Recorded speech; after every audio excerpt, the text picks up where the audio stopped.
Welcome to the Top Shelf Dusters podcast this week. I am Amanda, the fact checker, and we are joined by Jesse. I am really hoping that my audio works with us this week, because if it doesn't, I'm going to throw my computer out the window. Good to know. And with Cass. Bruins play the Penguins today. Sorry, Tyson, you're officially dead. And happy 75th birthday, Billy Joel. Oh, birthday. Yeah. With Ethan. What's up? Chris Tanev scored his first goal as a Dallas Star. Ironically, his second goal of the season. His first was against the Dallas Stars. And then we are joined by Nick. I am totally stoked by what the Canes pulled off at the trade deadline. I'm not. You sound it. I'm not. And we've got plenty of time to talk about that because It's literally trade talk. It's literally all we're going to be doing is trade talk this week, because there's nothing else that's more important. We do have some stuff. Amanda, tell us what are we talking about? We are talking all things trade related, all the big trades that happened, making sure nothing was missed. And then we have a couple extensions and then a brewing lawsuit too. And then followed by Cass's question of the week, which was favorite Disney movies. That'll be fun. That will be fun. Should we start with the NHL news? NHL let's go ahead and start with that. So we've got a couple of extensions to talk about. The first one being Zach Bogosian. The Minnesota Wild re-signed the veteran defenseman to a 2-year, $2.5 million extension, $1.25 million average annual value. There is no trade protection on the deal, so he can be moved to any team if the Minnesota Wild decide that he wants to. The Wild acquired Bogosian in November from the Tampa Bay Lightning for a 2025 7th-round pick. So if there's no trade protection, does that mean there is trade protection? Or does that mean there isn't trade protection? It's a double negative, so I don't know. No, it means that he can be moved if they want him to. My English teacher would be very upset with me. Very upset with me. But I did, as we've mentioned on this podcast before, I am educated through the New York City public school system. So we all know how well that's worked for me. No, wait, you're crapping on yourself for no reason. GED. It's right. GED. I know it's right. No, this is Cass. This is Cass's education. It's all I'll Northeast. let you know, my private Catholic school worked fine until I dropped out of college after the first semester and became a dumb construction worker. So, probably making more money than all of us. So he can be traded. Can be traded. I mean, but who wants him? He did win that cup with Tampa. I mean, he's a good defenseman. They lost Matt Dumba in the offseason last year. So keep this guy, right? Jacob, the Wild admin for the Freeze the Puck page, actually thought it was going to be like a bargaining chip for them to trade away once he signed this kind of cheap deal for a veteran experience, and nothing happened. So it'll be interesting to see what the Wild do moving forward, especially with those dead cap hits that they have. And they've got that for another couple of years, don't they? I believe so, yes. We'll ask our corroborator. Nailed it. No, you didn't. No, you didn't. No trade. No trade. No. What do we have next? Rasmus Sandin of the Washington Capitals has been re-signed to a 5-year contract, which will carry an average annual value of $4.6 million. Sandin, who turned 24 on March 7th, has recorded 20 points, 3 goals, 17 assists in 52 games with the Washington Capitals. So not Rasmus Dahlin. No, Rasmus Sandin. Though I see where you're going with that. So, yeah, I mean, he's just, a guy. I don't know that I'd be excited about it. For $4.6 million per year. I mean, is he worth that? He's a former first round pick. So I mean, they must be pretty high on him at Washington because they traded a first rounder and Eric Gustafson February 2023. So this time last year, for him. So I don't know. But I don't when you know a look lot at about him. his career, 211 games, 16 goals, 67 assists. Yeah, but he's a defenseman. He's a You defenseman, can't- yeah. Yeah. I guess. So probably better numbers than Ryan Suter, I'd guess. Okay, yeah, that's fair. Got him there, Pew, Cass. pew. Got him there. And then the next extension, Sandin, he has represented Sweden at the 2023 World Championships and the 2019 and 2020 World Junior Championships. So got a bronze medal out of that in 2020. Good for him. Is he worth the money? We'll find out. But next extension, Nick Seeler, Philadelphia Flyers. They have announced that they have signed him to a 4-year, $10.8 million contract extension, which is $2.7 million per year, starting with next season. That's good. So- Maybe he can coach the team tonight, seeing John Tortorella got kicked out tonight. Are they playing? They are. They're playing Tampa Playing Bay. Tampa, they were down 4-0. they're- and they're John in Tortorella Tampa, had a that's bitch right. fit. Yeah. Yeah, they're honoring the Um, Stanley Cup winning team from 2004. Mm-hmm. So go for it, Nick. I was just going to say, well, it looks like he's had a career year this year, which I'm sure led to him getting an extension. He's got career highs in assists, penalty in minutes, shorthanded assists, and shorthanded points. He's plus 15 this season. That's pretty good. Only has 12 points, but he's definitely appears to have a positive impact for the team when he's on the ice. Yeah, he seems to me like a really good middle six, bottom six kind of guy. And for Philadelphia, you've got they re-signed Owen Tippett earlier in the season, and they've got some moves going. I said it last week. I'll say it again this week. I think Philadelphia is a team that we will see really competing here in the next 3-5 years. I mean, they're They don't even competing have now. Mitch Koff yet. Yeah. Well, I will say, Jesse, though, one thing I also said last week is if we see Walker go, then I think they're That's kind of true. folding their cards. So unless has anyone seen an update on I said Drysdale last week, but what's his Draisaitl? name? No, it's Drysdale. It is Last week I said Drysdale. You said, Draisaitl. yeah. Yeah, Drysdale. Has anyone seen an update on him? I I have not, but they're down 6-0 instead of 4-0. So Oof. Yeah. Tortorella leaving really helped. So that was part of why I thought if they deal Walker, then maybe they're just kind of folding for this season and they'll pick back up next season, unless they know that Drysdale is coming back sooner. But I don't think he is. He's Yeah. still on injured reserves. Yeah. Yeah, there's nothing. The most recent update is from 2 weeks ago, so not much has come out regarding the injury surrounding Jamie Drysdale.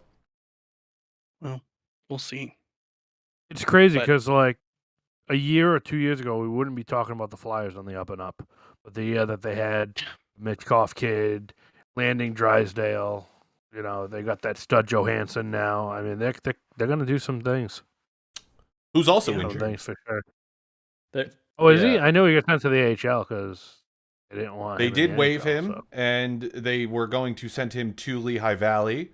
But it came out today that he was injured. I didn't really see what the details were, but apparently he's not going to be able to report to Lehigh Valley because of that injury. So there's that. What was his injury? His legs got cramped from the plane ride, or He fell asleep and couldn't wake up. He was sleepy. He You know got what I the mean? middle Like- seat at the back of the plane. how does he get injured in between Colorado and? Philly if he Honestly, didn't I play don't any know. games? I just saw that he was injured and that he wasn't reporting. I didn't really dive too much into it. If anyone in But chat we, knows, or if Amanda looks it up, that would be cool. Thanks. Corroborator, let's go. Nailed Maybe it. Do you maybe guys? Oh, go, Nick. Go. Sorry. maybe Torts hurt his feelings. That's why he's on the list. Torts has hurt many people's feelings. Do you guys hear that? Is it silence? Irelandy. Oh, that again, huh? Irelandy. Well, it happened. New Jersey Yeah, it Devils did. fans, it happened. About 2 months too late, but It was incredibly late. So earlier this week, the New Jersey Devils fired their head coach, Lindy Ruff, and they named assistant coach Travis Green as the interim replacement for the rest of the season. Why would you do this 3 or 4 days before the trade deadline? You should have done this a month ago. I'm pretty sure New Jersey didn't know what they were doing at the trade deadline. I still don't think they know what they're doing because we'll talk about who they acquired, but I mean, I don't think they have any idea. I made a meme that some New Jersey fans got upset about, and it was there was a roller coaster on the shore, Jersey Shore, that I guess from a bad storm got flooded and That was from collapsed, Hurricane Sandy, you asshole. I know Yeah, I'm exactly what so you're talking about. hey, watch your mouth. Okay, Cass. But the whole meme concept was, if you tracked all of these reports coming out of New Jersey beat writers, it was Toffoli's not getting traded. Toffoli might, we're taking calls, but we're not shopping. And then all of a sudden, we're sitting Toffoli out for trade related reasons, which we'll get into that trade later. But that's why I'm like, there's no way Tom Fitzgerald knows what he's doing. And He's just. And Bill in our chat on Facebook says New Jersey GM needs to be replaced, which I don't disagree with.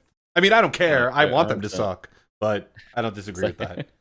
Well, And good. No, go for it. I was just gonna say, I think part of the thing that happened was they started struggling so bad, and after all the success they had last season, they just didn't know what to do. And I feel like a lot of this is just panic. Just like, what are we doing?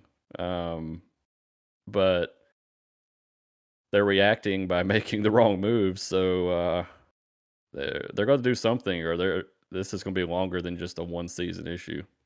I do agree with that. I do feel that it is incredibly reactionary, and I don't think it's all Lindy's fault, because I don't remember the exact number, but they were mentioning on the radio earlier this week after this all happened that Lindy had like 15 goalies that he's gone through in his tenure, his 4 years with the New Jersey Devils. That's insane. The team hasn't had a solid number one goaltender or any goaltender since he was there. And it hasn't been even, it doesn't seem like it was even a thought until this trade deadline that they were going to do something about that. So I don't think it's fair that Tom Fitzgerald fired Lindy Ruff. I think that it should be, the burden of responsibility should fall on their GM for this problem. I don't think it's cool that they did that. I don't care. Screw the Devils. But still, to fire this guy 3 days, 4 days before the trade deadline and then go out and get a tandem that is arguably just as bad as the tandem that they've had is ridiculous to me. Doesn't make any sense. Yeah. You both basically just set up the point I was going to make, which is basically, I think Lindy Ruff became the fall guy. 100%. I think if Tom Fitzgerald is a better than subpar GM at this time of the year, I don't think he fires Lindy Ruff. I think Lindy Ruff was just the scapegoat, essentially. Do I think Lindy Ruff was the best fit for New Jersey? Maybe not, because Lindy Ruff's style, it's very fast. Yeah, he's got a fast style. He's not focused on defense or keeping goals out of the net. He's more about scoring goals. And New Jersey's team isn't really set up for that, for like a fail-safe, if that makes sense. They don't have pieces in there that can just play defense without being coached to play defense, like Ken Hitchcock's system. I just don't think it was a good fit, Lindy Ruff with New Jersey. But now it's just like, okay, that's the excuse. Yeah. It's one of the things where you don't want to say one player's injury kind of derailed the season, but when Dougie Hamilton got injured, it messed everything up for the New Jersey Devils in my mind. They don't have that puck moving defenseman. Yeah, they have Luke Hughes. Yeah, they have that Nemec kid, but they're younger kids. They're not experienced. You're not going to have a Brendan Smith or someone like that taking the place of Dougie Hamilton. As much as I don't like Dougie as a former Bruin. I mean, I will say from watching the game today that Luke Hughes is going to be very good. Like, their young players are going to be really good with time. And they're already there to some degree. Jack Hughes, obviously. But who missed that wide open net today? Yeah. Well, both Don't laugh too hard.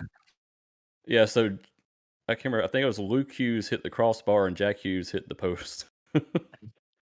At one point. But anyway, so I mean, I think their personnel's fine, and I like you said, I think Lindy Ruff was definitely a scapegoat here.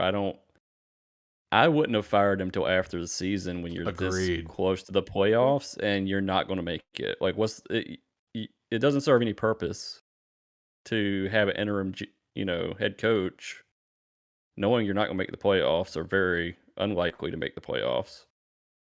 So it's definitely reactionary.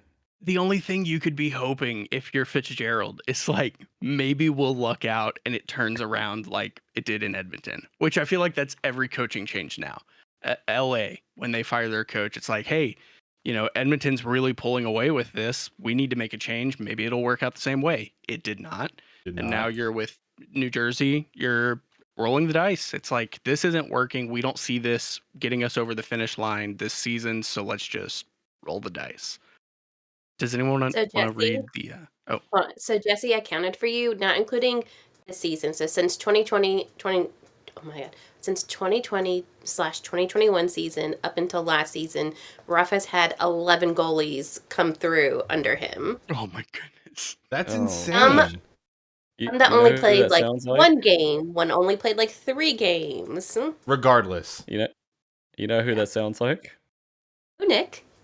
The Carolina Hurricanes. Boo, no one cares. No one cares. Moving on. I'm guessing Jake Allen doesn't count towards that, right? No, he hasn't played a game with them yet. That would have been the 12th. Oh. Well, then he's gone. I only counted. Yeah, I only counted. They had to have at least one game played. Well, they picked up two more goalies, right? So they're about to have their 12th and 13th. Yeah. If they had played under Lindy. Now that Ruff is, yeah. I think the quote from Fitzgerald's a little funny to read now that we've talked about it, so I'll read it. I hold our entire organization to the highest levels of accountability to focus on being a competitive team that expects to be a perennial playoff contender. He then went on to say, unfortunately, we are not currently at that level, and I needed to make this decision. Whose fault is that, Tom? Yeah, he did. This was an extremely difficult conversation to have with Lindy based on the relationship that he and I have. He was the right coach to develop our young players on the ice, and above all else, he is a tremendous person. Yeah, I'm guessing that's a difficult conversation because you're basically telling the guy, hey, I suck, and I need you to be fired, so you're fired. And they've got the pieces. They've got Jack Hughes, they've got Nico Hischier, they've got people on that roster, players on that roster that can get it done for them. They just don't have the goaltending, and they haven't for the last 2 seasons. And I would argue they still don't. I agree with you. They got really lucky with Akira Schmid last season, and how well he performed, and how much PTSD I now have from bringing him up.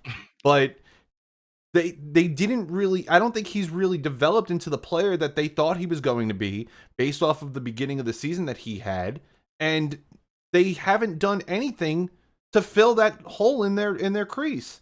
It's unfair to Lindy to have this happen to him. As I think Nick said, I would have waited until the end of the season to do that. I mean, this move right now, it just doesn't make any sense to me at all.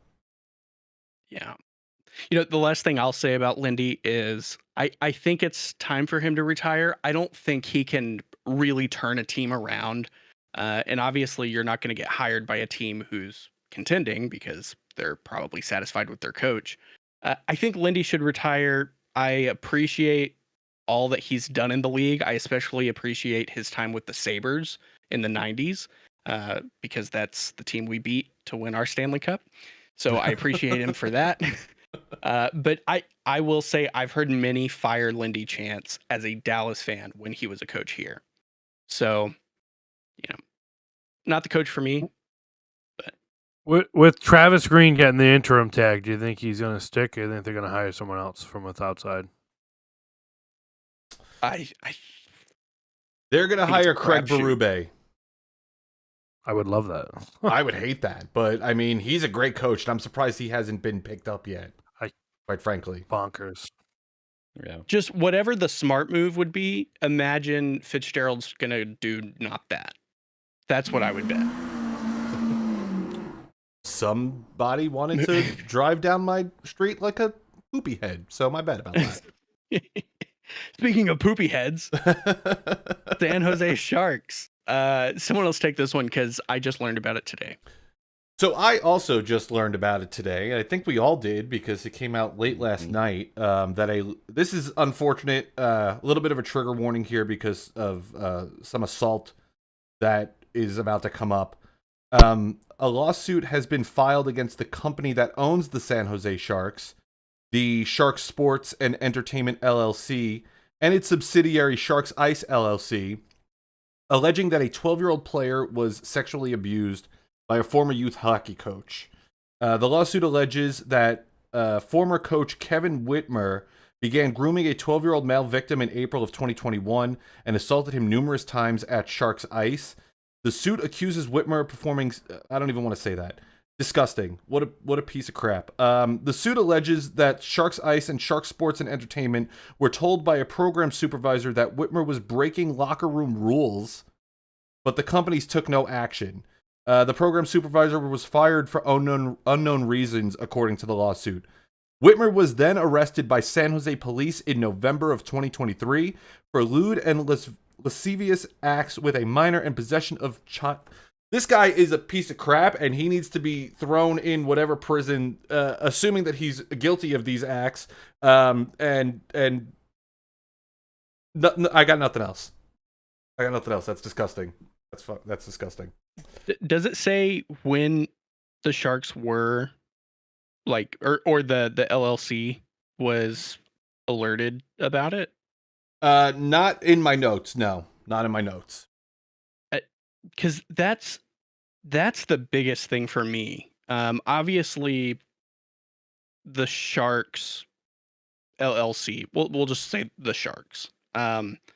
They would like everyone to think they just learned about this. I don't think that's the case. I don't know. Maybe if Amanda, if you want to look that up. But one thing I will say, I serve once a month at my church in the kids ministry, and we have to take a whole course on sexual abuse and stuff like that, especially in regards to children. That's just like a church setting it's not an NHL organization, much smaller of a scale. And we have to do that. You have to put the time in, you have to take a test and all of that. And it's all about reporting things, what to look for, all of that. It's so shocking that things like this happen in big organizations like the Sharks. And it's not just the Sharks. I'm sure it happens many other places, and sometimes it comes to light, sometimes it doesn't. But it's disgusting what Whitmer did. I don't even want to say his name. Just absolutely disgusting. Yeah, I got nothing to add. Yeah, it's absolutely terrible. It's just so sad when you hear about these terrible things that happen to people. I mean, it just aside from the actual act, I mean, just thinking about everything that goes through that child's mind, and mentally they are going to be in such a bad place after that.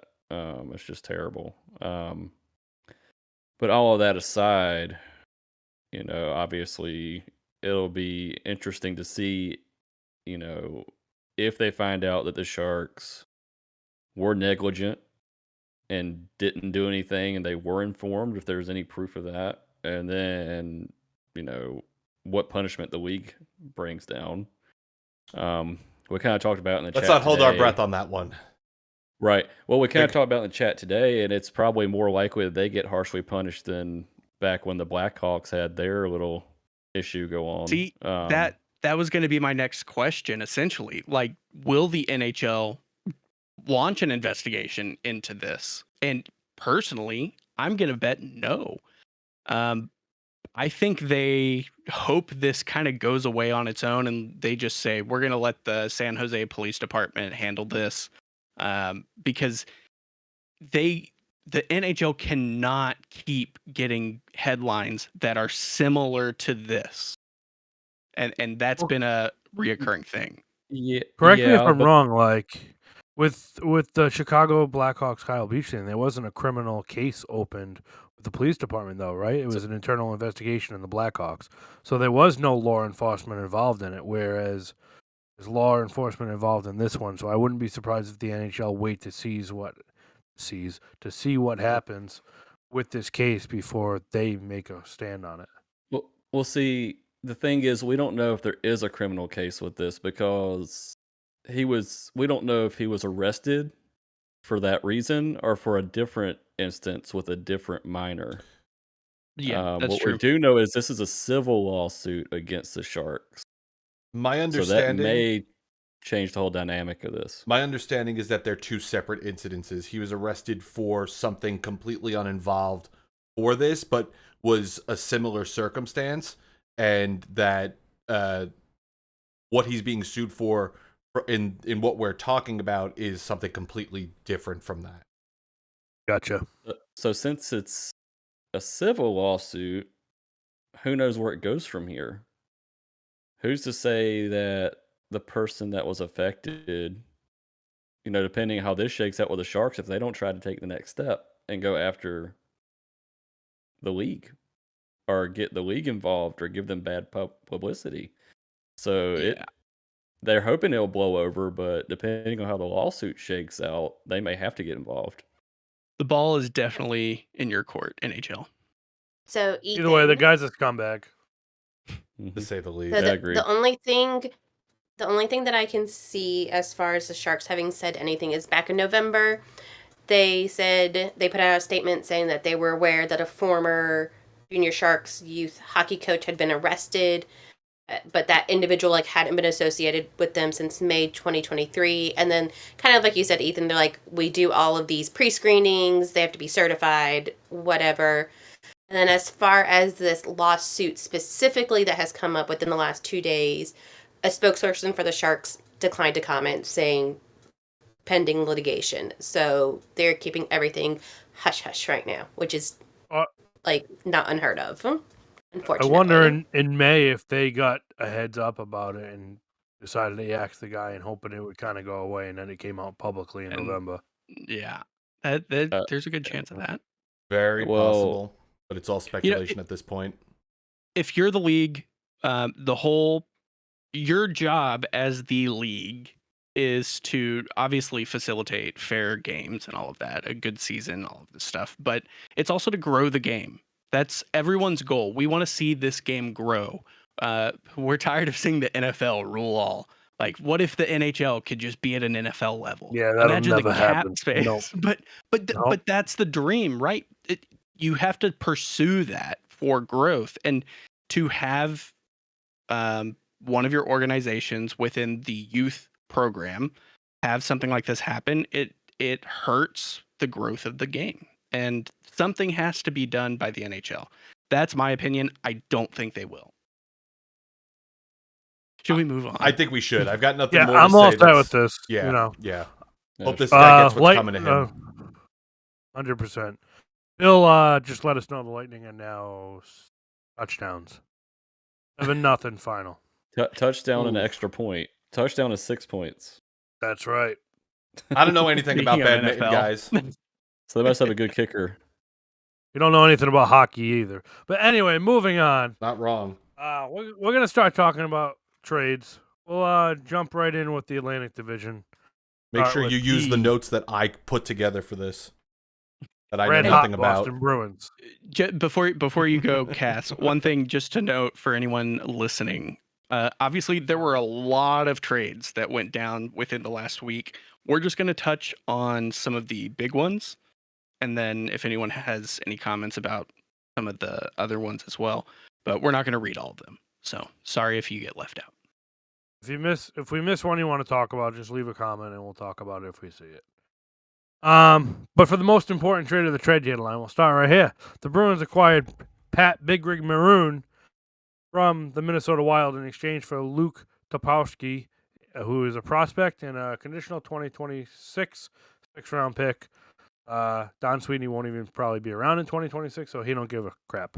The condition is the picks transferred to Minnesota if he plays one playoff game this year. And now, how did Jack Edwards respond to that after calling him fat and talking about how many pizzas he's eaten?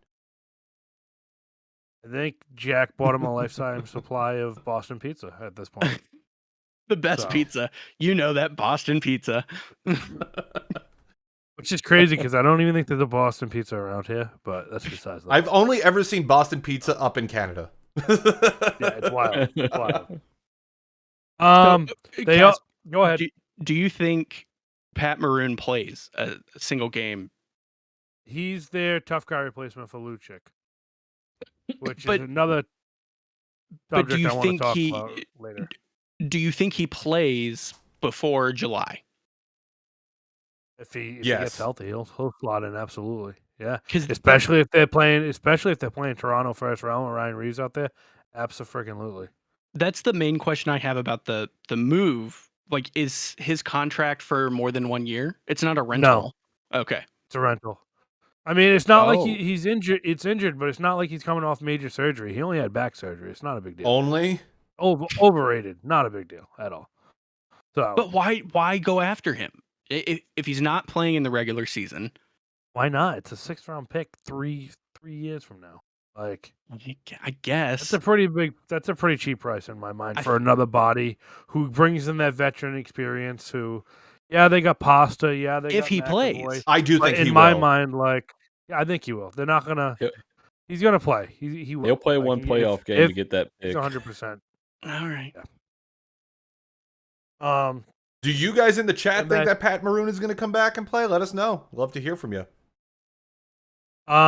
Yeah, so like I said, he's probably replacing Lucic. Lucic had that whole domestic violence thing that was dropped by the court systems in Boston. Again. And and Thursday night they had their errors night for the 2011 Stanley Cup Final, and we talked about this, whether or not they'd be parading Lucic around after that happened, and he was not present for that. As it should be. Celebration. As it should be. I agree. So I wasn't sure what they'd do, seeing their PR kind of sucks with the Mitchell Miller thing and all that BS. But it came out yesterday after the trade deadline that Derek Forbort is out for the rest of the year. LTIR, he'll probably need a couple surgeries.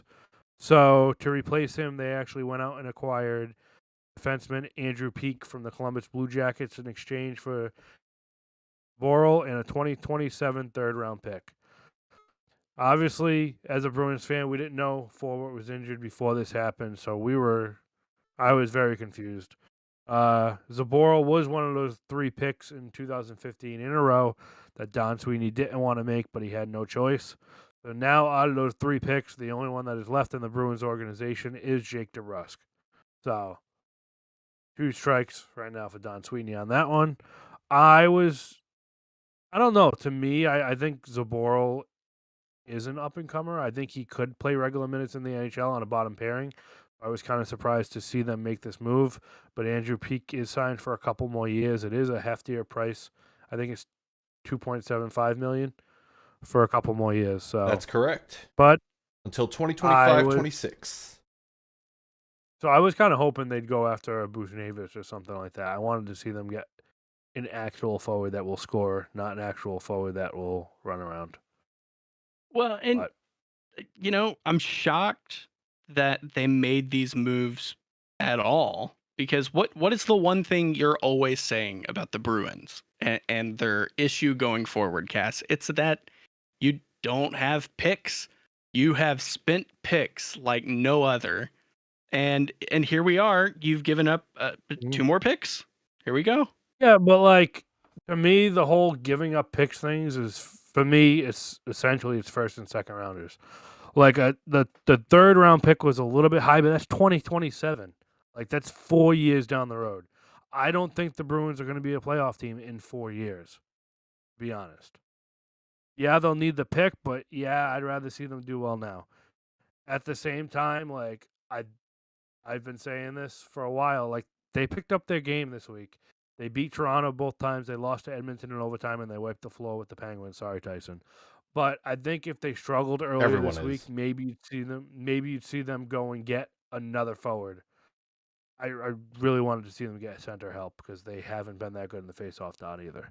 But I think it's shaping up that they're going to play Toronto in the first round. I think they like their chances against Toronto, seeing they swept the series this season. Yeah, I know we can't spend much more time on the Bruins, but since it's one of our teams, Our one teams, thing I love you too. the podcast. Oh no, you did it. Just like the Disgusting. Rangers are your team as well. I'll ship you the Bruins jersey. It's okay. Just not Taylor Hall because he doesn't play there anymore. Burn it. Make sure you burn it. One thing you mentioned, Cass, in the chats that I was not shocked by, but it's worth discussing quickly. Ullmark was almost traded. Mm-hmm. And I said back in the offseason this past summer, early episodes of the podcast, Ullmark needs to be traded, ride the high from the Vezina. And it's like they're just always just a little too late trading him. So apparently he nixed a trade to LA. It was him. It was him, yes. Yeah. He has that modified no trade clause. Yeah. He has 16 teams right now. In the summer, it actually drops quite a bit. It drops down to 15 teams. Why Quite a wouldn't you bit. Just leave it at 16 teams at that point. Like, what the hell? Anyway, I would have been interested to see the return on that and see what they were proposing. Because obviously they wouldn't have gone to Ullmark unless it was in place and they just had to get his approval. Reading what I read today after the game from McAvoy, from Swayman, from Marchand, from Ullmark, everyone seems very happy he's still there. It seems like of almost course like they are. something they can like not hitch the wagon on, but like he had an excellent game today too. I didn't get to watch any of it, but from everything I was seeing tweeted or X'd or whatever you want to say, It's tweeted. it seems like everyone's happy he's still there. Well, Thank you of for all course. the fantasy points. From a PR standpoint, we the Dallas Stars are so happy to have Ryan Suter on our team. You know, he makes it's a little bit different like that. Like when you got, it's kind of hard to say. I've been hearing that too much this week. The Ryan Suter thing. Yes. Yeah. I don't know. To me, it didn't seem like the PR BS mumbo jumbo. It seemed like it. The quotes. I don't have anything pulled up in front of me, but the quotes were a little bit more than hit pieces. Just saying, "Yay, glad you decided to screw the team and stay here." Kind of. and he wouldn't have been traded because he's a terrible player or he's dragging the team down. You're trading him because there's value in him, and you want the value now. But you've got to think Swayman. His eyes are just rolling the dollar signs now because Boston has essentially said, "You're the guy." I heard 8x7 they're trying to sign him, but we'll see what happens with that. But the other thing is, like, Ullmark's played in Buffalo and Boston. I believe he's from Sweden. He is, if I'm not mistaken. So, like, I wonder if it has something to do with like his family can still kind of watch him, or like time zones, or I wonder if that has anything to do with it either. They did mention they said it was a geography thing. Reason. Yeah. Mm-hmm. So, that's the other thing. Yeah. Go ahead. I was gonna say I would have thought LA would have actually been a good place for him to go. I think it would have. I mean, they're looking for help in that, and the team's not bad by any means. So, well, moving on because we can't take this much time on all the teams, but Buffalo they did make one. Skip Carolina.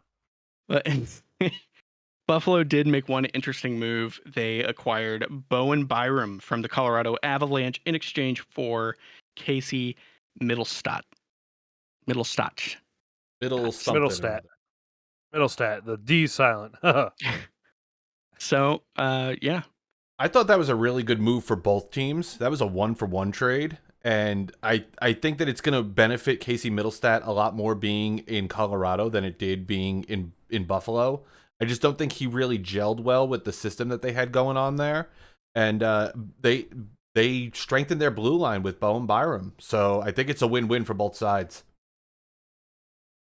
It's rare that you actually see a trade where you're like, oh, both teams are actually good.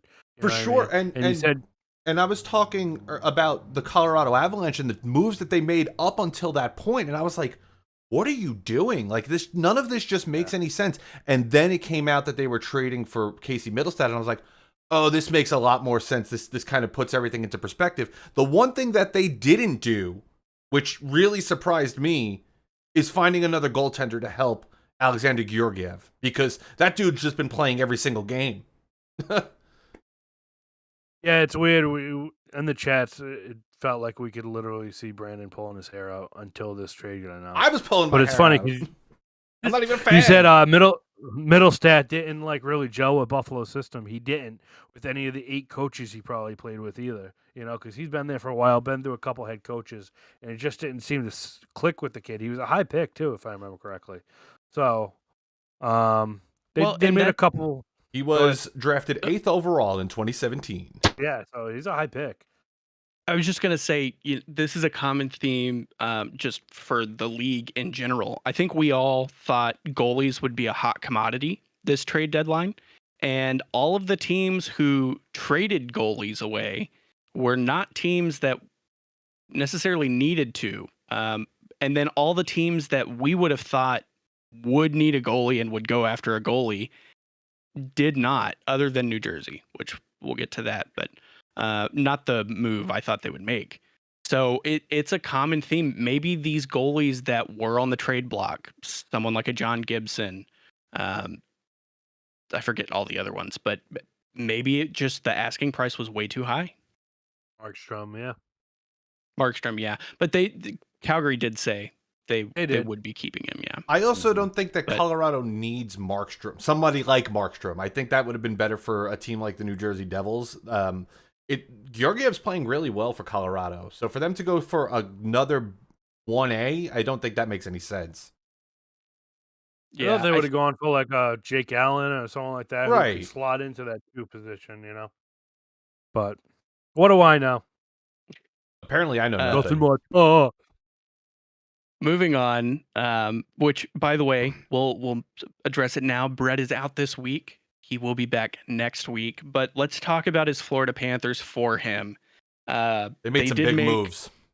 Quite a splash.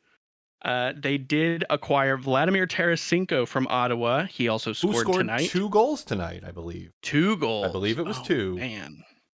In exchange for conditional 2024 4th-round pick and a 2025 3rd-round pick, the condition is that the 2025 3rd-round pick will be upgraded to a 2026 3rd-round pick. That's not an upgrade, though.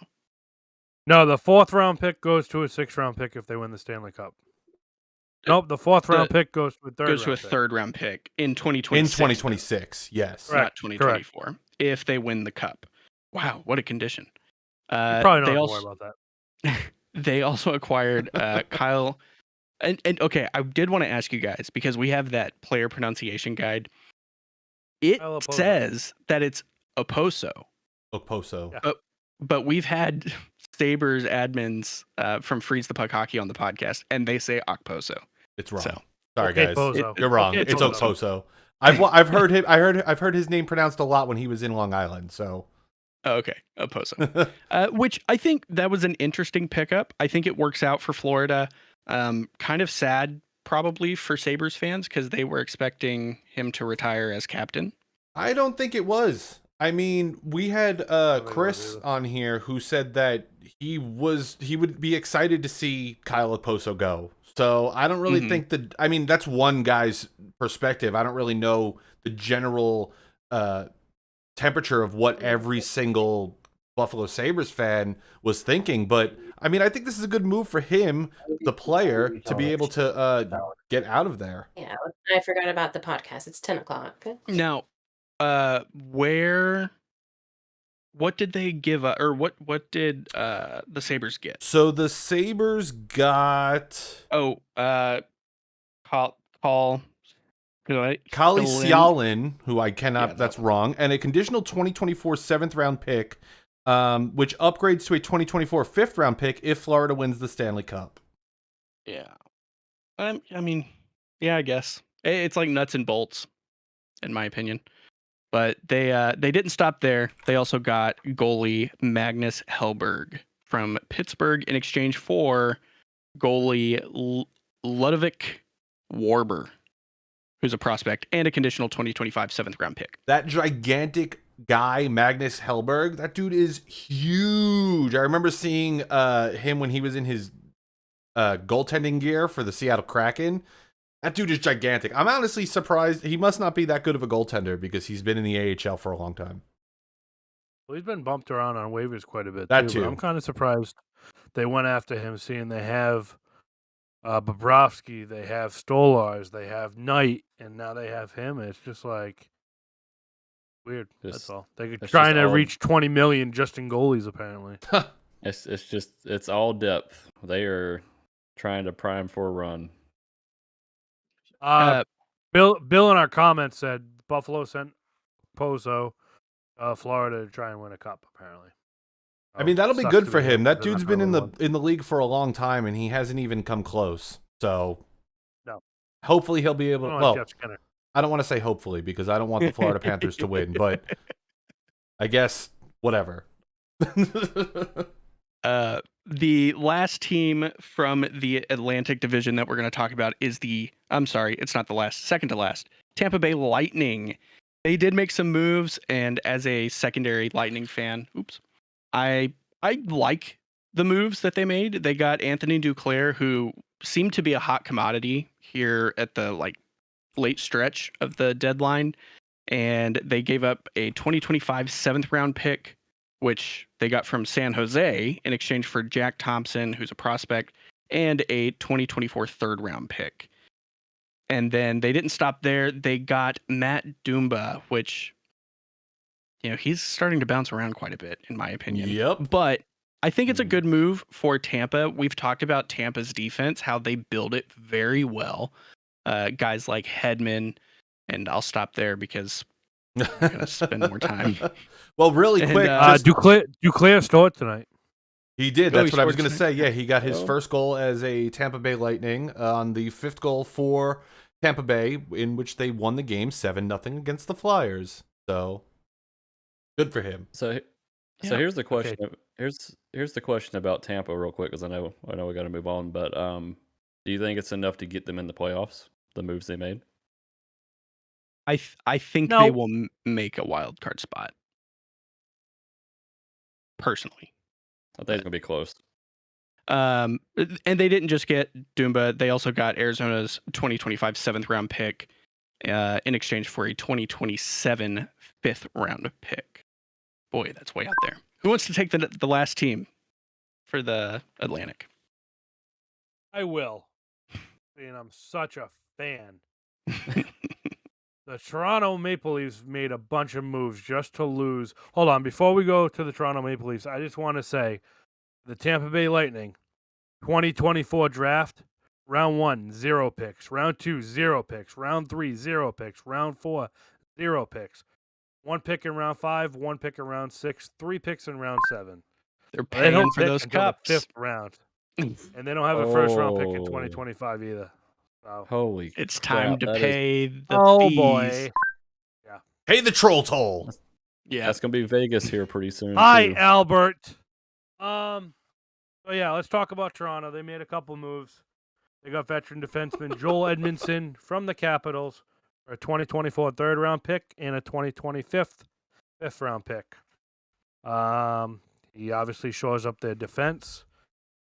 Especially Jake Muzzin isn't going to do anything anytime soon. He's been on the IR since he's basically gotten there. They also acquired Ilya Lyubushkin, nailed that name. For where is it? Do we not have it here? That was late last week. We spoke about that already. Well, there you go. They already did it. And then they this Connor Dewar kid, I think he's a young defenseman, right?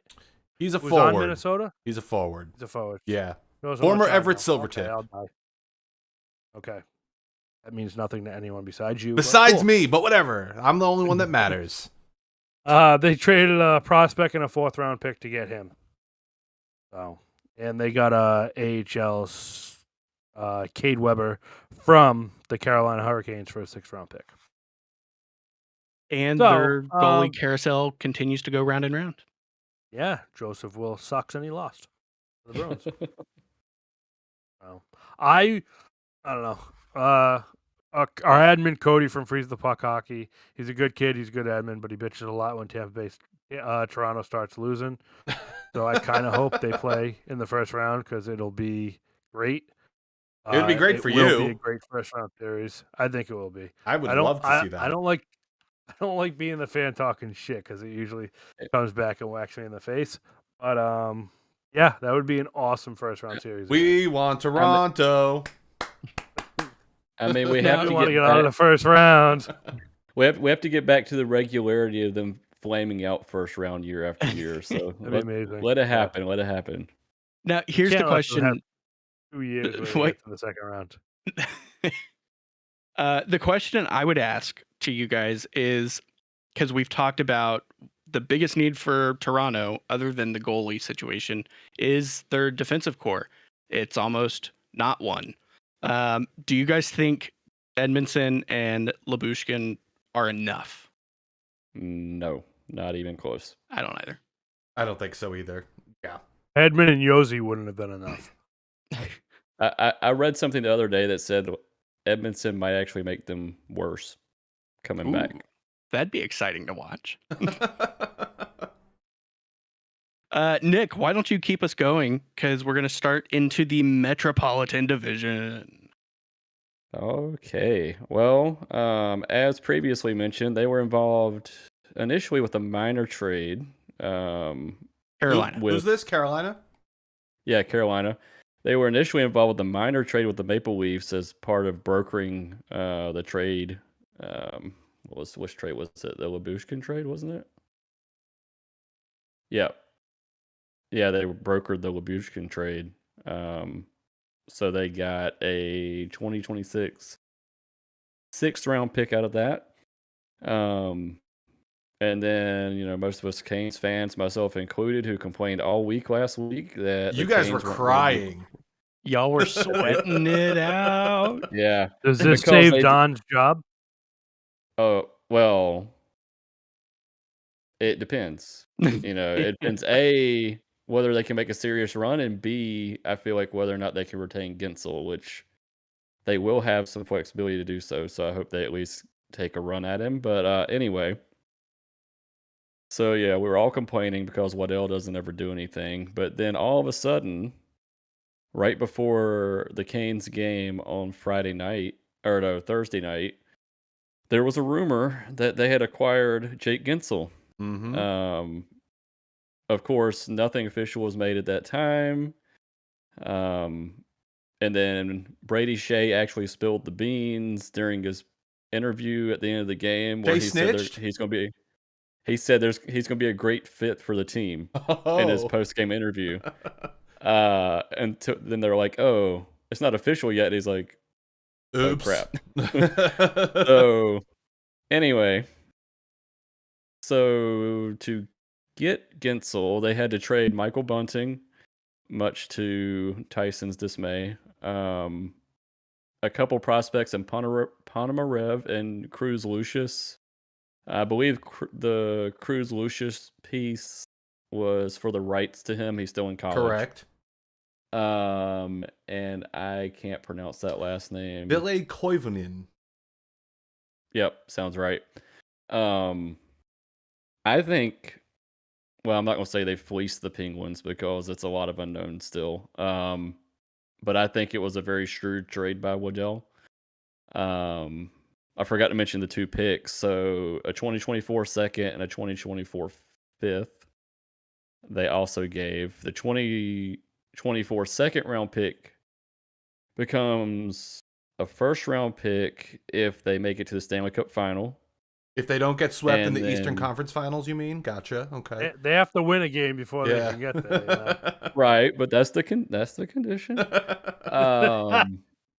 We're talking about conditions here. Highest I've ever heard Nick's voice. we're just talking about conditions. And then the 2024 fifth round pick, they only get that if the Canes win the cup. So if the Canes don't win the Stanley Cup, Pittsburgh only gets one of the 2 picks. And if they don't make the Stanley Cup final, that first round is the second round. That was brilliant. I agree. Like, I couldn't with believe you. it when I saw it. I agree with you. I'm just reading these conditions for the first time now, and Dubas must really have a lot of confidence in the Carolina Hurricanes, because why would you agree to that? That's insane. Well, he did it because he loves bunting. He had bunting in junior hockey, and then he had him on the Leafs, and he's loyal to his players. I think bunting will play well for them, but he's crazy. He is insane. That is it. That is an insane trade. Because if you break it out even further, the 3 prospects that they got as part of the deal, none of them are in the top 5 prospects the Canes have. So the Canes kept all their really good prospects. So we'll see how it goes. To me, obviously I hope they win the cup, but almost even more so, I hope they can re-sign Gensel. If they can re-sign Gensel, they just straight up robbed the Penguins. On top of that, you guys also acquired Evgeny Kuznetsov from the Washington Capitals at 50% retained for a 2025 third round pick. This makes Carolina incredibly formidable, in my opinion. These 2 trades. I wasn't nervous about them going into the playoffs this season, and now I am. So I think both of those moves were really good by Don Waddell. And you guys got Freddie Anderson back. So, damn. You guys are ready for the long stretch? Yeah. First round exit. Hopefully. and Kuznetsov. It's been really interesting listening to him because he's aware of the position he's in. He addressed it yesterday. He said, "This is my last chance to prove myself." Yep. And he knows that if he doesn't cut it this time, he's done. So he's very motivated, and he played well today. He's definitely got some conditioning issues because he hasn't played in like a month. Yeah. But, he also I'm excited. He also looked very happy to be there. Like, just very happy to be out of the Capitals system, not in the AHL with the Hershey Bears, which we all thought was going to happen.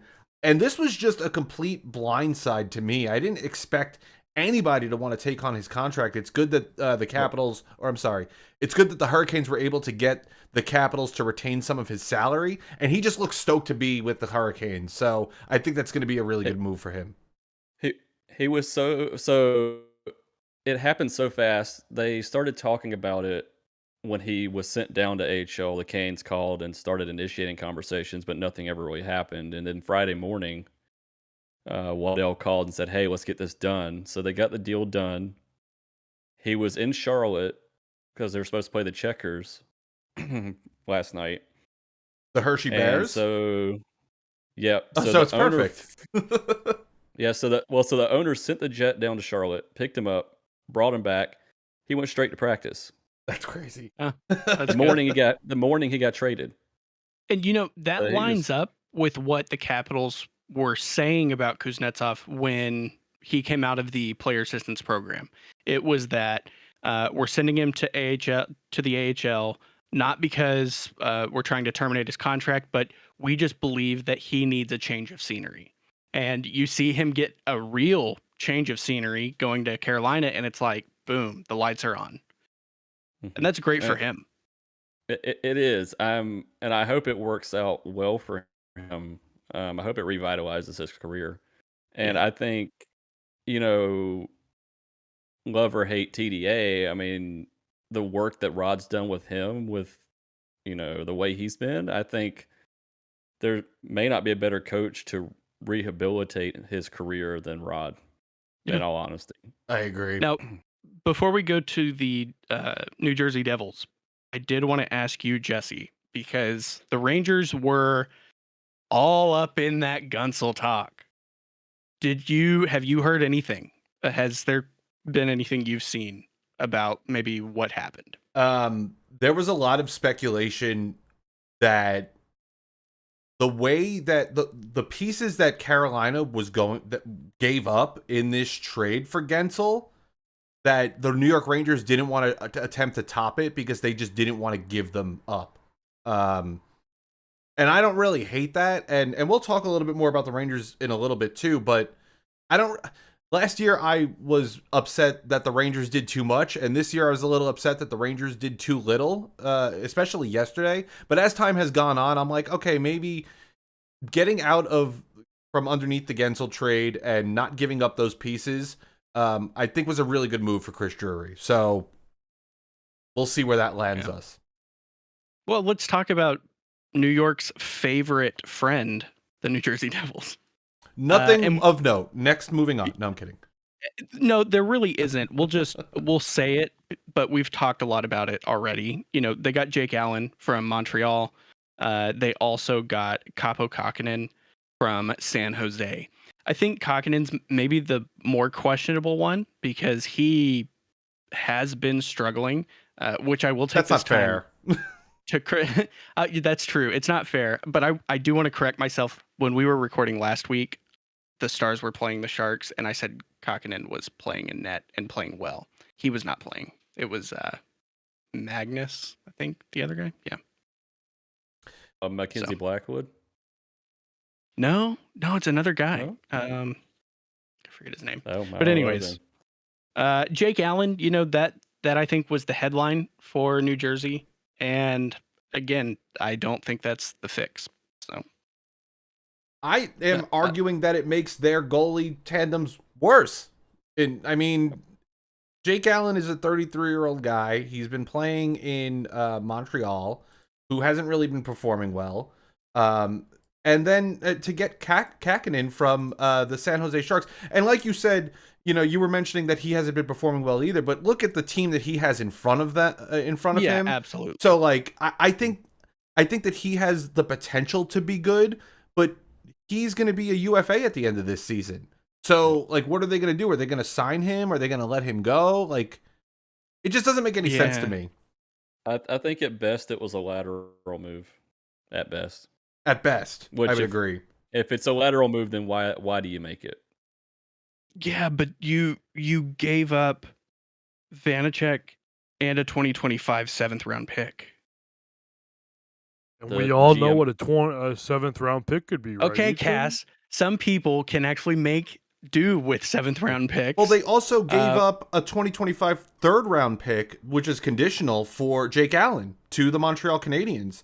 The condition is that it upgrades to a 2025 2nd round pick if Allen plays in 40 or more 2024-2025 games, and if the club that Allen is a member of qualifies for the playoffs. And I think that with that little condition, it doesn't matter if he's playing for the New Jersey Devils or another team.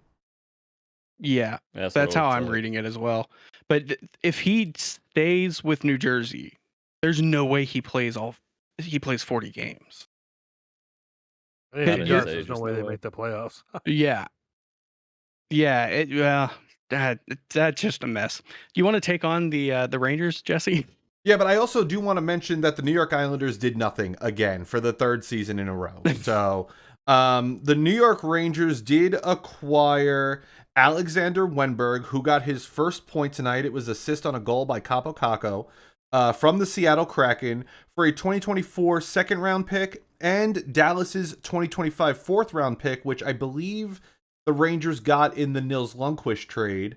The condition on that is if Nils Lundqvist earns 55 cumulative points over 2022-23 and 2023-24 regular seasons, the pick upgrades to Dallas's 2025 third round pick. I looked at the stats for Nils, and it doesn't look like that's going to happen. No. I agree. The Rangers also strengthened their defensive depth by acquiring Chad Ruedel from the Pittsburgh Penguins for a 2027 fourth. They did an AHL trade that I don't care about, and they acquired Jack Roslovic from the Columbus Blue Jackets for a 2026 fourth round pick, which has a condition that it upgrades to a 2026 third round pick if the Rangers make the Stanley Cup Finals and Roslovic plays in 50% of the playoff games to get them there. Boy, these conditions, they're popular this year. That and getting a third party to retain salary. Bill is asking if the Detroit Red Wings did anything, and they did. They did an AHL trade for Klim Kostin. Nothing of note. Nothing of note. But I think the main one for the Rangers here is Winberg, and I mean, I have nothing really to say about it. But Jesse, you've got two flags in your background, and that's the trade gap right there. You keep talking about those. I think that Wenberg is a really great bottom six guy. In Seattle, he was more defensive minded. He wasn't really too offensively, minded in the way that the system for Seattle wanted him to play. I think he has the potential to be offensively minded, but he's a really good shutdown guy. And I think this is going to bolster the Rangers' bottom six in the long run. I think you're going to appreciate having Jack Roslovic, too. I think he's going to become a good piece for you come playoff time. I was sneaky good acquisition. I was upset that that's all they. I don't want to say that's all they did, because I agree with you now. Yesterday, if you asked me this question, I would have been like, "What the hell what are we thinking?" But as time has gone on and I've looked a little bit more into Roslovic, I do agree. I think he's going to be a beneficial piece to this club. He was playing tonight on the first line too, so he didn't score any points, and I wasn't really able to watch the game because we were doing this right in the middle of it. But I'm really excited to see what he's able to do for the New York Rangers. Well, I remember when he got traded from Winnipeg to Columbus. It was one of those versatile pieces you don't know a lot about. And I remember him taking off for the first 20 games that he got there, even though it was at trade deadline time. So I know with the new change of scenery, he can fit in that system too. I think he's going to fit in really well for you guys. So here's hoping. Yeah. Well, we'll move on to the West over in my neck of the woods, the Central Division. Let's start with the Colorado Avalanche. Who wants to take that one? Because I have comments for Dallas. So, as we mentioned, they did acquire Casey Middlestat from the Buffalo Sabres. They also got Sean Walker from the Philadelphia Flyers. The Philadelphia Flyers in exchange for Ryan Johansson, who I mentioned they immediately sent to waivers, and a 2025 first-round pick, which is conditional. The condition is that it's top 10 protected, so it's nothing too crazy there. They also got Brandon Duhaime from the Minnesota Wild in exchange for a 2026 third-round pick. I think Colorado made some really good moves. Like I said earlier, I was questioning a lot of what they did. The only thing, again, that I will mention is I feel like they didn't solve the answer for a backup goaltender for Alexander Georgiev. Yeah, that's the piece I think Colorado fans wanted to see get done. Overall, I will say, as a fellow Central Division rival, I felt the heat when I start seeing Colorado making these moves. That's when it really felt like an arms race in the West for me. They're looking dangerous. They've got Valeri Nichushkin coming back. He's back? Or he is back, yeah. And then they're still sounding very hopeful that Landeskog will be ready in the playoffs. And whether or not he plays well or anything like that, just having him on the bench will do a ton for the team. That's frightening. That's frightening to think about. Mm-hmm. I don't want him in the first round. I mean, all these first round matchups for the West, if they are what they said at right now, are going to be awesome. Dallas versus Vegas. I'm sorry, Dallas versus Nashville, Vancouver versus Vegas, Winnipeg versus Colorado, and Edmonton versus LA. Any of those matchups can go anyway. I'm good with that. Maybe Stars and maybe Nashville. not the Nashville or Dallas one, but like every other one, I could see either team winning. And Oh, yeah. Nashville's been on a heater too. I know they don't really scare you.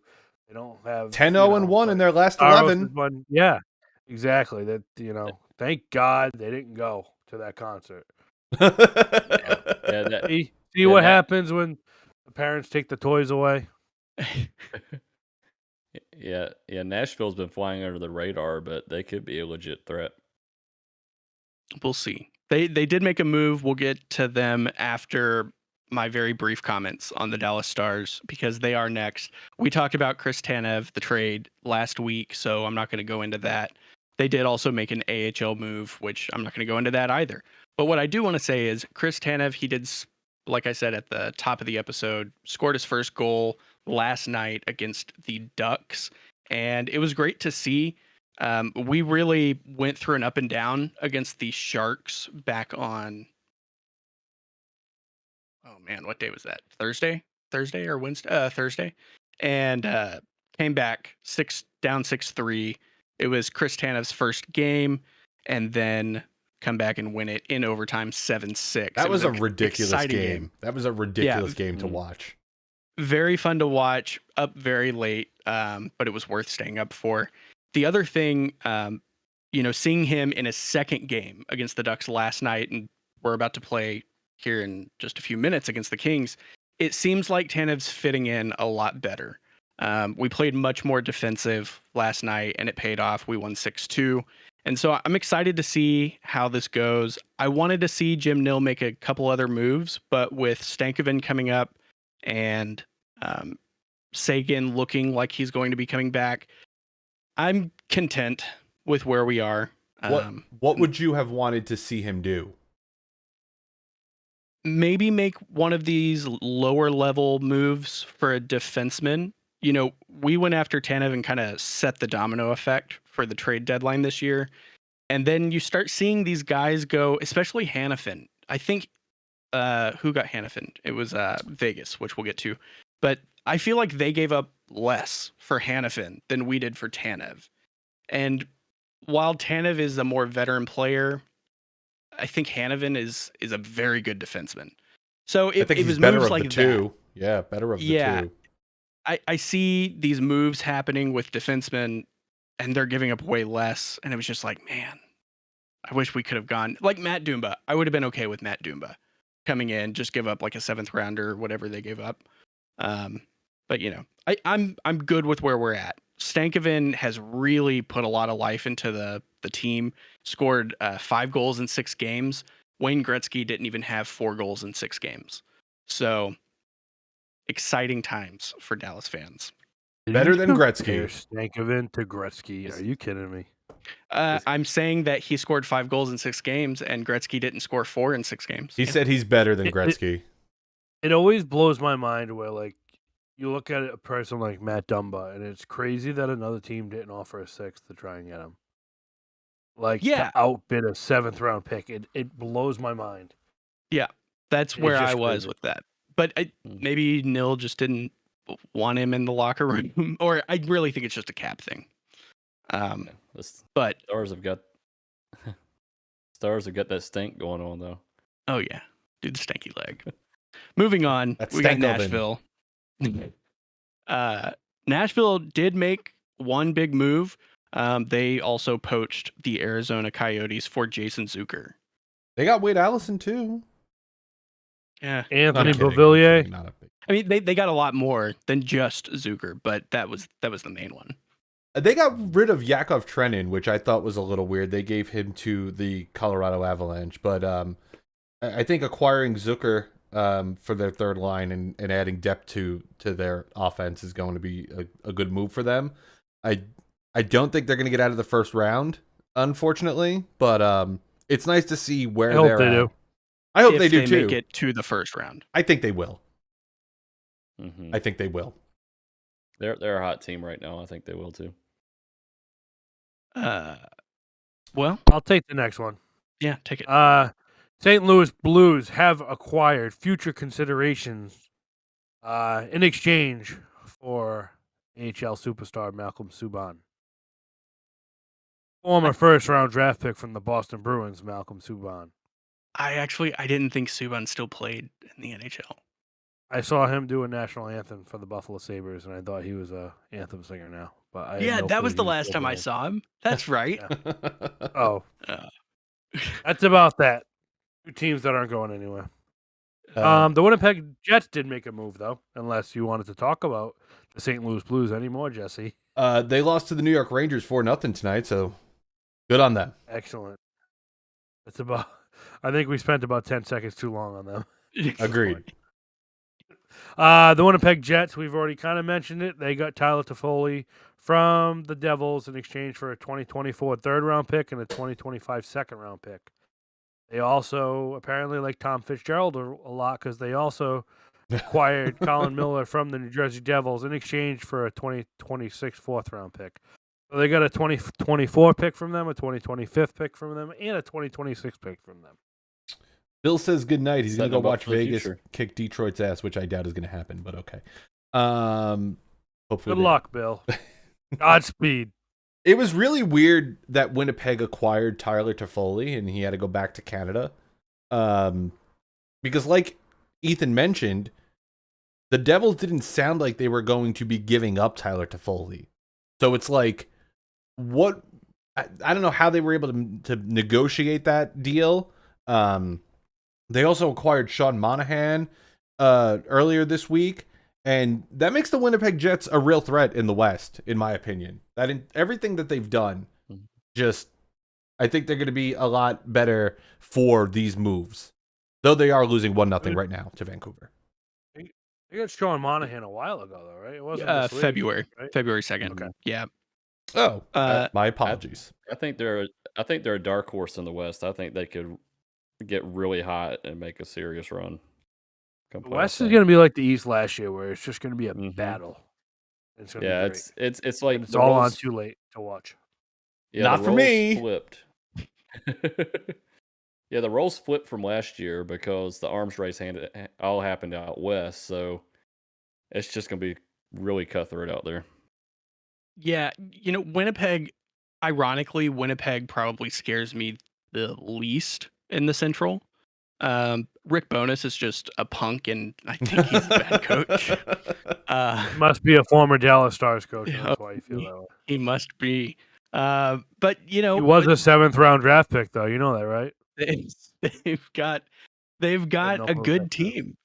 They've got a good team, and if they can just put the pieces together, it's really frustrating because they are 3 games back or 3 games less played than the Stars, and I've been tracking like when is Winnipeg going to catch up in games played, and I'm going through the schedule, and it's like every time the Stars play, Winnipeg plays.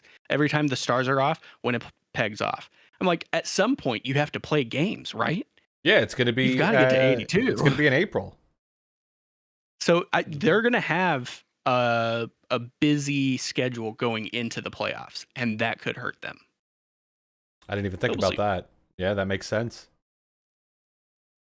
Should we wrap it up with the Pacific? Let's do Yeah, it. let's- Start with Edmonton. They acquired Troy Stetcher from the Arizona Coyotes for a 4th-round pick.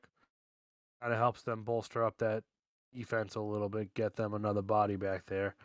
And then the big swing they made was they acquired Sam Carrick, Adam Henrique, and an AHL kid from Anaheim for a 1st-round pick and a conditional 5th.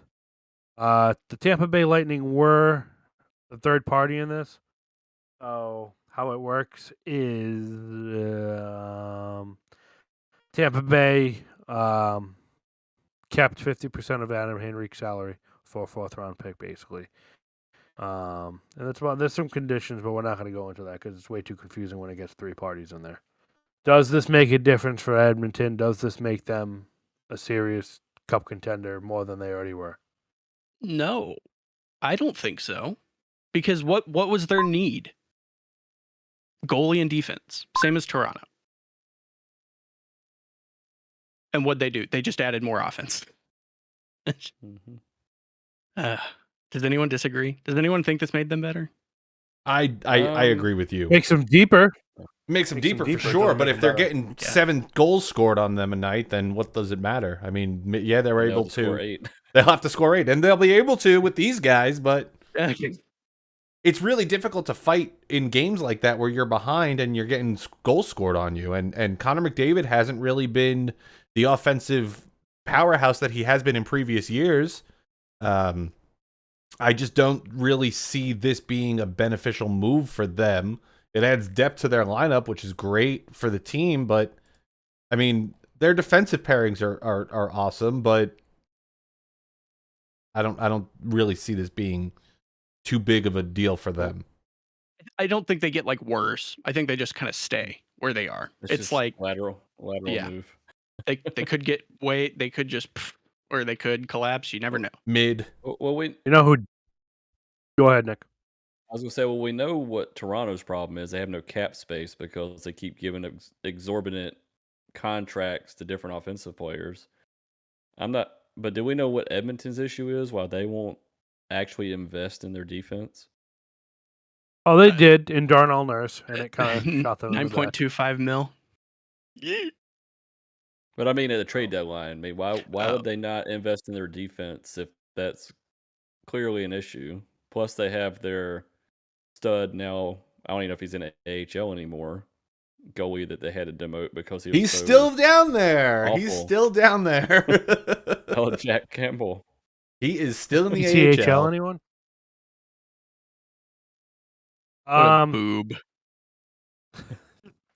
Team that did make some moves and did make some waves is the Vegas Golden Knights.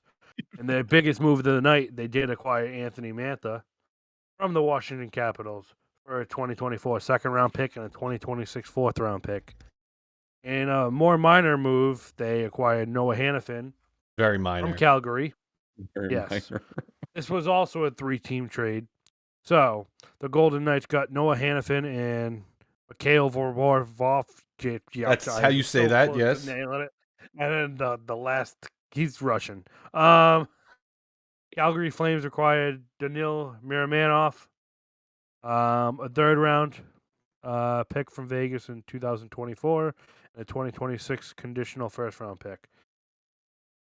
Wait, how? That doesn't make any sense. Oh, there it is. If it's traded by March 24th, 2024, or if the pick is so, that doesn't matter. They could switch years on the first-round pick. It doesn't really matter. Flyers 8 summoned Noah Hannafin's salary for a fifth-round pick as well. And then as the trade deadline was closing, kind of almost after the trade deadline closed, we heard somehow out of the blue, like, no, this name wasn't even on anyone's board. Tomas Hertl was traded to the Vegas Golden Knights. Cannot believe how little the Sharks got from this. It is mind-boggling. Greer should not have a job. So Tomas Hertl, a 2025 third-round pick and a 2027 third-round pick, went to Vegas in exchange for David Edstrom, who apparently is an AHL player. He's supposed to be a pretty good prospect, and a 2025 first-round pick. You got the And picks. San are Jose swapped. 8 salary too. So San Jose got David Edstrom, the AHLer, and a 2025 first-round pick. Then What did I Vegas got Tomas Hertl, 2025 third round, 2027 third round. And San Jose 8 salary. Alan says that the Sharks got a lot from it, a lot of problems for the future, and I do agree with that because what a ridiculous move to agree to for it just doesn't make any sense. And then we have all of this talk about cap circumvention for the Vegas Golden Knights, which we've spoke about a little bit last week, but how is Vegas allowed to do this? It just doesn't make any sense to me. Their owner's not afraid to pay money over the salary cap, even if the players are on LTIR. And money to burn. we have gone back and forth quite a bit in our Discord chats about the very topic of LTIR abuse. And, I hate it, but at the same time, It's I legal. would have, if Nil had done that with Tyler Sagan, I would have been A-okay with it. I still would have the same feelings about the abuse of LTIR, but GMs have had opportunities to bring it up. They have. I think the hope is this year, especially with how hard Vegas abused it, especially if they win the cup. Oh my God. Maybe some GMs will speak up and bring this to a close and stop it. Yeah. But it's only really 2 teams who have used it in the past. It's Vegas and Tampa. Mm-hmm. It's kind of fitting that Vegas is the team who's stacking the chips. You know what I mean? Yeah. nice gambling pun there, Cass. If Oh, love you're unable to ice the team, and I said this last week, if you're unable to ice the team in the regular season due to cap circumstances, you should be unable to ice the team in the playoffs. If my GM got away with it and did something like this, I would be ecstatic. Don't get me wrong.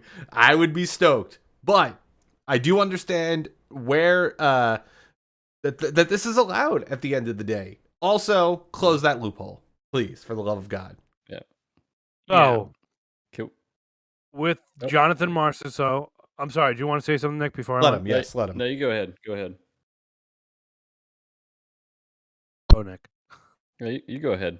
It's Okay, pertaining to- So, I was going to talk about Vegas's next year's salary cap. Yep.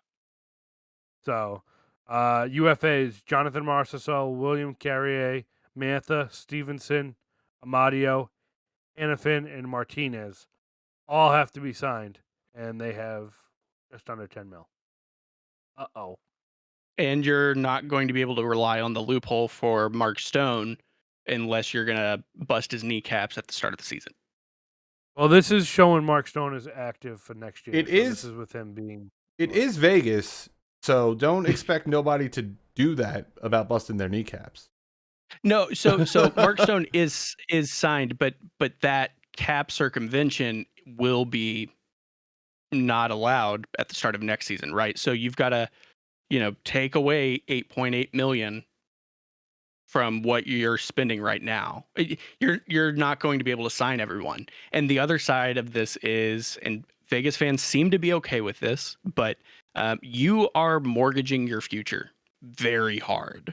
And that win the cup this year, that's great. I think everyone will be disgusted by it, but if you win 2 cups, that's great. As a fan of that team, you're going to be excited about that. But for the next decade, They only have 4 picks next year, or this year, I guess, in the 2024 draft. They have their first round, and then they have a 6th round and 2 7th round. So I see where you're going with that. Mind-boggling with the trades that they made that they still have their first round pick. Go ahead, Nick. Well, I was just going to say, so we talked about the Lightning earlier, and we talked about their incredible lack of picks due to paying their way, making the moves to get to a cup. They mortgage their future. You're about to see the same thing with Vegas, maybe even sooner than anyone thought. Like, their window may be quickly closing, which may be why they're making the moves they're making now. They may already see that coming, but that's the price they're going to have to pay. They're going to, at some point, they're going to go through a real rough stretch, and then their fans can decide whether it's worth it to go through that rough stretch for a few years of greatness.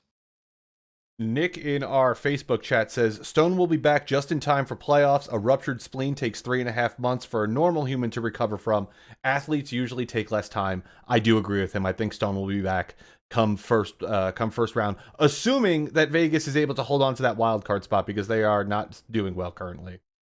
oh, how funny would that be? It would be though? hilarious. I would love to. Please, that would be just like the cherry on top of all of this, because that would be absolutely hilarious if they miss the playoffs. We would see so many people disconnect from Discord. I want to see them get dunked on so hard. But yeah, so I mean that pretty much wraps up our trade talk. We could. Do you guys want to award like top 3? Who are we thinking is the top 3 winners? I'm gonna say Carolina, Vegas, and Colorado. Yeah, I'm Agreed. Gonna go. I don't think I'm gonna disagree with that. I think I agree with that. I will not agree with it. Surprise, Boy, surprise. I didn't think everyone was going to agree with that fast. It's pretty clear cut, I think, based on the moves that were made, that those are the top 3. But Well, please wait continue. until you hear my Come on, adjustment Ethan, to just that say list. it. Just say it. Stop. Colorado needed a goalie. They didn't get the goalie. I don't think they are in that top 3 win list. I think I would replace Colorado with Florida. Okay, yeah, that makes sense. Yeah, I Oh, could see that wow. too. Ethan's adversity really made sense. Yeah, I forgot about Florida for a second, but that Tarasenko move is going to prove huge for them, I think, down the stretch. And it's crazy because he As didn't much want to as I go. hate it. He didn't want to go anywhere else. His family was in Florida. He said he wanted to go to Florida. He had full control over where he went, and he ended up on the team that he wanted to, just like Patrick Kane did last year. Hopefully, it doesn't screw the Florida. Well, hopefully, it does screw the Florida Panthers. Yeah, there you go. Like Patrick Kane screwed the New York Rangers last season. But after his first game, it doesn't sound like it would. But yeah, I agree. I'm gonna agree with Ethan on He's this going to one. I think recant I his would statement. replace- He's going to recant. I am. They only- I'm replacing. they only made one Colorado with move, though. Florida. They It only was- made it one was- worthwhile move. It was one of the Worthwhile. single greatest moves before the trade deadline, though. Yeah, I'd rather have Tarasenko and Oposo than not solving an issue. That's how I'm Besides, looking at it. They solved the second line center issue, which was more of a glaring issue in my head than a goalie issue. For Colorado. Georgiev isn't a bad goal. Yeah, Georgiev isn't a bad goalie. They didn't have a second line center. They addressed that. But can They he? got rid of a defensive prospect to get him, and they got Sean Walker. But So you need a goalie. Well, you They need have more. one. You need 2 good goalies. tell that to to make Tampa. for the playoffs. Tell that to Tampa Outside Bay. Tampa. Well, I mean, no one is not every goalie is a goalie god like he was that year. That's true. My Lowell was point is stopping that dude. Tampa Colorado's does need another defensively goalie now. sound enough. Georgiev is not that good. He's not on that same level. I'm He's not sorry. Vasilevsky good. As somebody who's watched He is him, not, but yeah.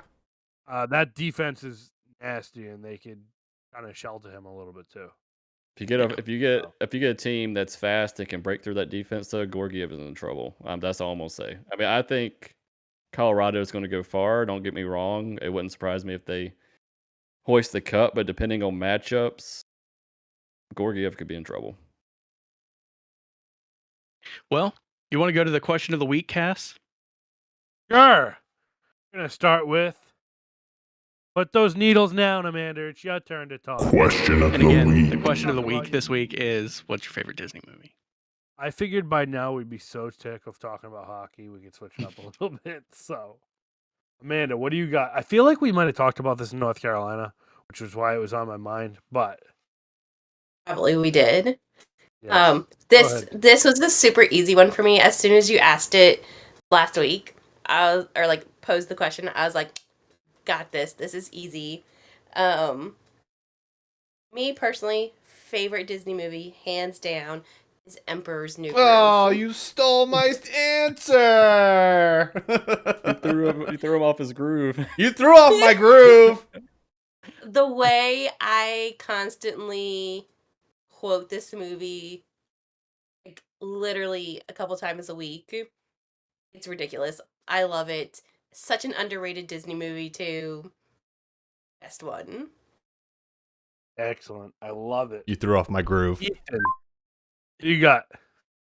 So for my pick, if you had asked me when I was a kid, it would have been a different answer. But current Ethan is going to say The Lion King. You took my answer. The music is just outstanding. They made an incredible musical out of it that doesn't suck. And then the life lessons that you learn through that movie. And yes, I do believe that children learn life lessons from even Disney movies. It's a great life lesson movie. That plus all-star cast. I mean, how can you not love Matthew Broderick or what's his face, Darth Vader, and James Yeah. Earl Jones. Earl Jones. yeah, James Earl James Earl Jones. There we Jones, go. Great cast, great music, great animation.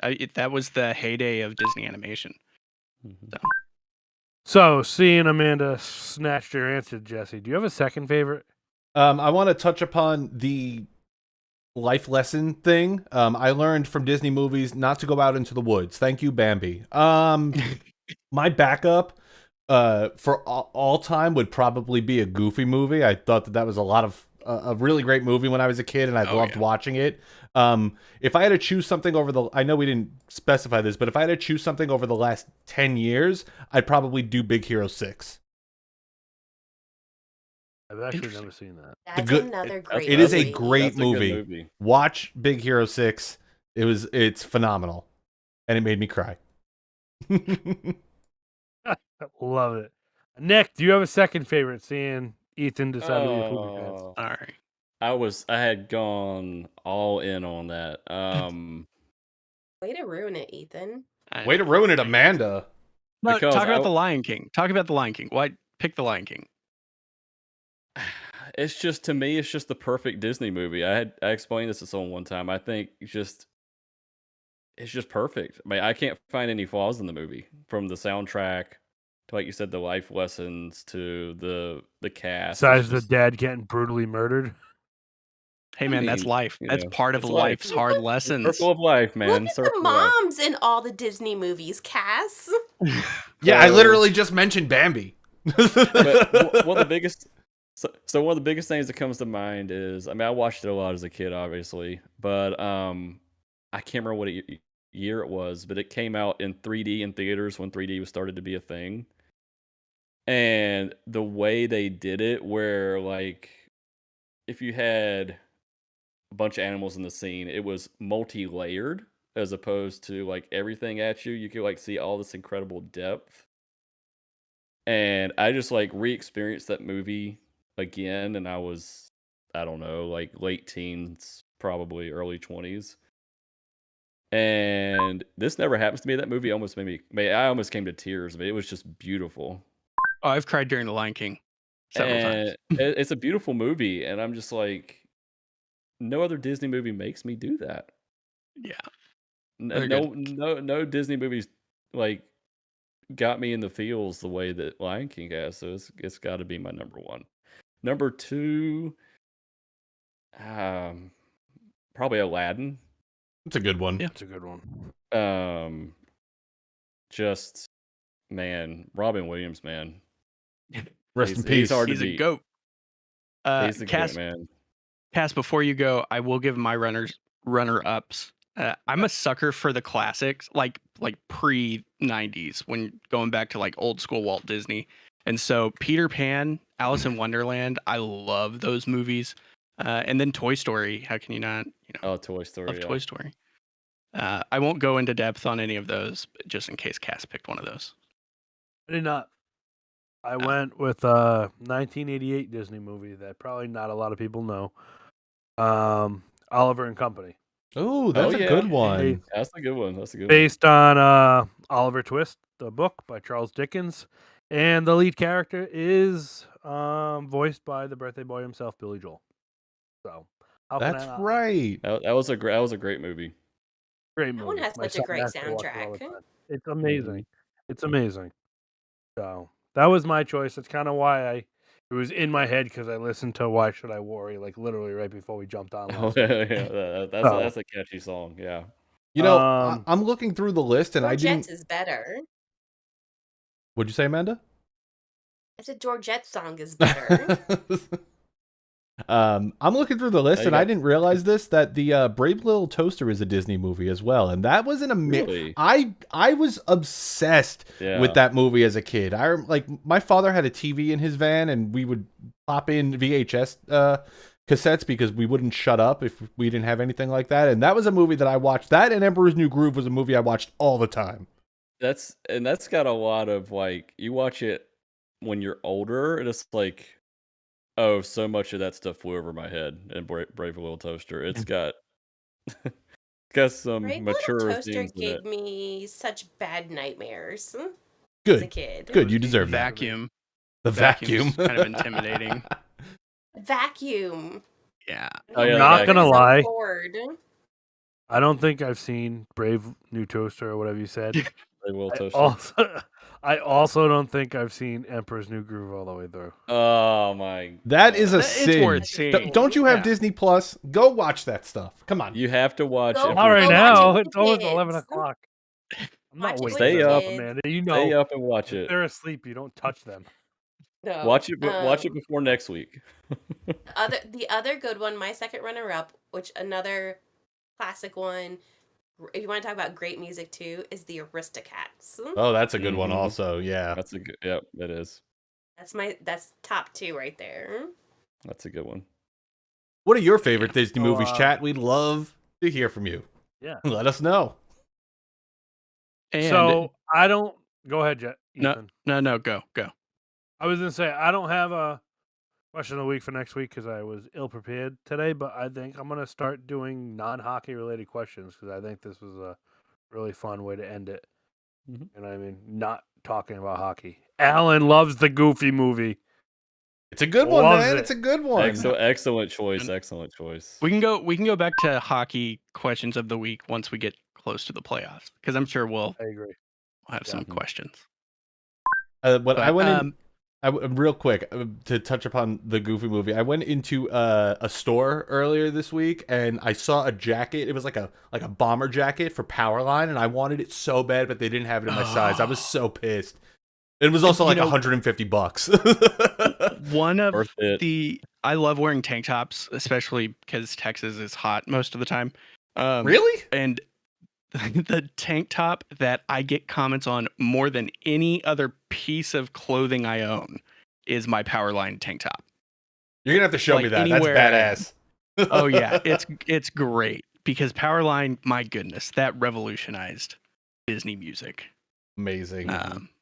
But before we sign out, I do want to just say real quick, if you do have a topic you want us to talk about in the future, send us an email. We have an email. It is topshelfdusters@gmail.com. And then obviously we are on Facebook, YouTube, and X. Sorry, Jesse. And we are at Top Shelf Dusters. So it's Top Shelf Dusters pretty much anywhere we are. And that's Facebook, YouTube, Twitter. X, Twitter. and then our email at gmail.com.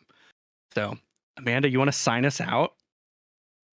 That's it for us tonight. Thanks everyone for listening to the Top Shelf Dusters podcast. I am fact checker Amanda. I'm Jesse. Make sure you follow us on Twitter. I'm Cass. Let's go, bees. I'm Ethan. I'm going to go watch the stars. And this is Nick. Let's call some chaos. Boo. We'll catch you next week. Have a good one, guys.